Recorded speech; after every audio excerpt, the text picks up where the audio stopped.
The yeas and nays are ordered, and the clerk will call the roll. Compromise. It is what most Americans expect their elected officials to do.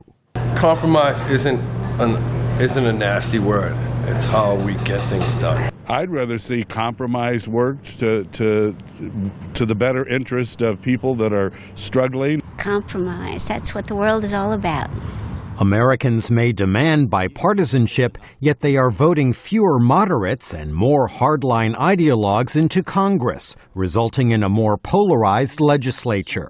While berating congressional inaction, voters often opt for divided government. The last president to enjoy a Congress of the same party for the duration of his tenure was Jimmy Carter in the 1970s. For bills to become law, they must pass both houses of Congress. Senate passage usually requires 3/5 backing, giving the minority party a virtual veto. Is all of this a problem? Not according to conservatives, who point out that the framers of the U.S. Constitution wanted limited government. Supreme Court Justice Antonin Scalia says Americans should, as he put it, learn to love the gridlock. They talk about a dysfunctional government because there's disagreement, and the framers would have said, yes, that's exactly the way we set it up. We wanted this to be power contradicting power. Others argue there is a difference between limited government and paralyzed ineffective governance. Historian Alan Lichtman.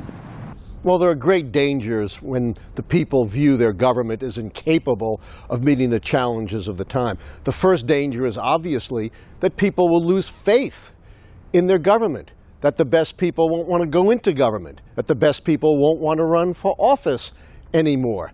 Another consequence of having gridlock, of course, is you tend to skirt the most serious problems facing the country. The U.S. government was designed to block any one political force from exerting its will unchecked, so consensus and compromise are required to enact laws, precisely what most Americans demand.